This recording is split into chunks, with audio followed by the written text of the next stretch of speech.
Characteristics of a covert narcissist. Firsthand, I've experienced this sort of person, and I have alluded to the traits of this sort of person in other videos, but I want to get more thorough with the explanation of what a covert narcissist is. So, covert in and of itself, the definition speaks to someone who is hiding behind a mask who they actually are, meaning that they are not overt. It's opposite of overt and overbearing. So this sort of person is very crafty and they are very calculated, but yet they don't want to appear on the surface for whatever their reasons are, and there could be many. They don't want to appear as someone who is angry, or it's almost like they're passive aggressive. So they don't, and it could be because of their position in society or whatnot, that they have to lay low in this way. Or it could be that they just are not good at expressing themselves like adults, because this kind of person is arrested in their development, that they use passive aggressiveness in order to try to manipulate their way, getting their way. So I dealt with a couple of people like this, right? So covert narcissists, just like any other grandiose narcissist or anybody similar, they in the beginning, in the early stages of the relationship with these sort of people, they all practice the love bombing, the over exaltation of you. They have all these wonderful things to say about you. They just, put you on this pedestal, and they just, oh my goodness, they say stuff like, "Ooh, you're a breath of fresh air. I've never met anyone like you." I just, I'm just amazed by who you are. You are so encouraging. They have all these wonderful things to say about you, So in the beginning, and what you're doing in the meantime, because of who you are authentically, you're just being yourself. You've gauged kind of what they're like, and you try to see the best in people. So you begin to reciprocate, you know, in kind, because you are this person that they are making you out to be. You are actually that. And then you begin to get more comfortable with being this sort of person with this person, because you feel like they have acknowledged you and they recognize the great person that you are, and you have good intentions, right? So after that's all said and done, then, um, of course, the devaluation stage is next. And it can start by something as small as you not responding to a question correctly, or how they feel you should respond. Because bear in mind, this sort of person has the need for control. They're control freaks, and they like to usurp all of your power from you. They want to be the all knowing. They want to manage you in every way: what you say, when you say it, how you speak, how you dress, how you address them, and your time in general. So after they've built you up to this ideal in their mind, which, oftentimes is it's a over extension of who anybody really could be. So although you're a good person, they have idolized you. And then when they begin to realize that you're not this perfect person, not because you're not a good person, but because you do have a mind of your own and you are not to be controlled. So you begin to state your opinions, and you begin to have rebuttals, opposing their viewpoints. Then now, it's time to really put you in your place, or so they think. And so the covert narcissist, one of the things that they do, um, is they go silent. So it could be that, on a daily basis, several times a day, you would communicate, they would communicate with you, you would communicate with them, and everything would be everything.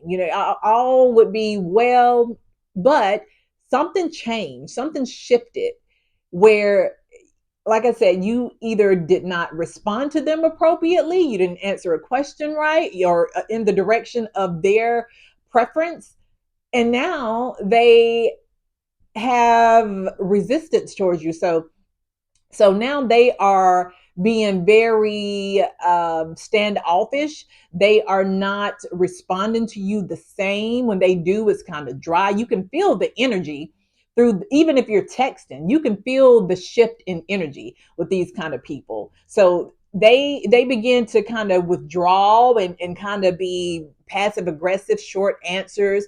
You know what I mean? And then you're thinking like, what did I do? What's going on? Typically this early on, you're not asking questions to challenge this sort of behavior. You're just assuming, well, maybe it is something that I did or said, and then you try.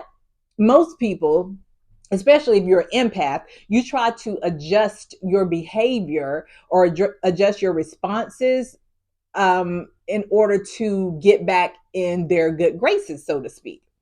So finally, you may do that, or maybe they'll extend some information pertaining to what dissatisfied them, and then you kind of hash it out. So this is early stages still, but if you'll notice, this is the kind of pattern that begins to perpetuate in the relationship, because every time thereafter you notice that when you do something or say something or omit saying something or doing something um, opposed to what they had hoped, then they begin to display these same sort of behaviors. They'll go a day without calling you. They're punishing you, so to speak.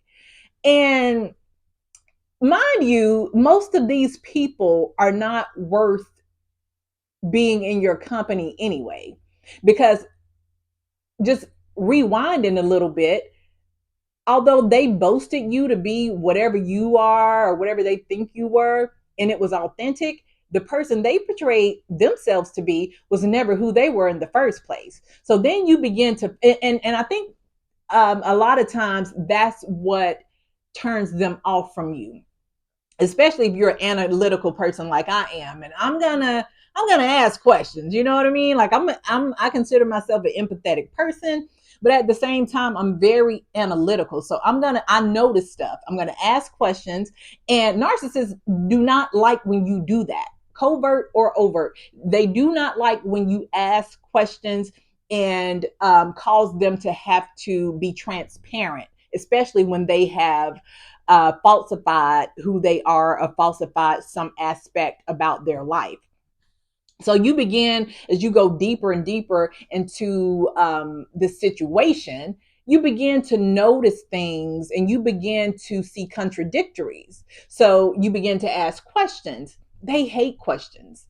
Um, I had someone who told me that I asked too many questions. Now, mind you, I'm only following up on what I was told prior. I'm only trying to get some understanding and some clarity, and about uh, some information that I was given prior to confirm if this was true or what changed, or because one thing that I don't like, one thing that I cannot stand is a liar.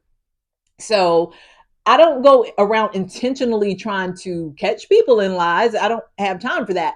I try to take people at their word, but these covert narcissists, or overt, but we're talking about covert specifically now, they begin to, I guess, unknowingly disassemble everything that they have said regarding who they are. You see it unfolding right before your eyes. They tell you, they live this kind of lifestyle. And, I don't know why they tell you this stuff. It's not like you necessarily ask them. Most of this information that they spewed out to you, that they delved out, is their own merit. They wanted to tell you this stuff. It's not something you solicited. They voluntarily gave up this information, and then they probably forgot that they told you these things, or that they made these claims about this or that. And so now when you challenge it, when you see the exact opposite, now they almost resent you for it. They hate it because you've outed them, you found them out, and they hate that you are the genuine, happy, authentic person that you are, and they have been wearing a mask and you're uncovering it. So before the fullness of that takes place, they have to devalue you and come up with all of these pseudo reasons why you're not worthy of them. So it's easier for them to just go covert, cut you off, act like you're the problem, so that they don't have to face accountability. So that's what it really boils down to. So if you find yourself in these cycles with people, and then oftentimes it is cycles, like you get back into their good graces, or they get back into yours, and then something else happens. And they can't, these kind of people can't have a straight up conversation with you like adults. Like, it's hard for them to do that because they're usually liars. And it's hard for a liar to have a conversation looking eye to eye, because they're going to have to hide something and you're going to challenge that. It's easier for a covert narcissist to just go ghost on you, pretty much, and these people, they have issues, really. But I just thought I'd share that with you. I'm going to come with another version, or another segment, um, dealing with covert narcissism, because, like I said, I've dealt with this person on a couple different occasions, and overt narcissists. I don't know. It's like at some point in my life, these sort of people were just, it's like I was a magnet for them. And it's probably more than likely because of my own brokenness and some things I needed to work on within myself, so I could identify these things, so I could work on, I had to work on myself in order to be able to not be deceived, by this kind of person. So that's another story, but it all correlates. So thank you all for watching. Please leave a comment, like, share. And if you're new to this channel, welcome. I hope that you subscribe. And until next time, have a good day.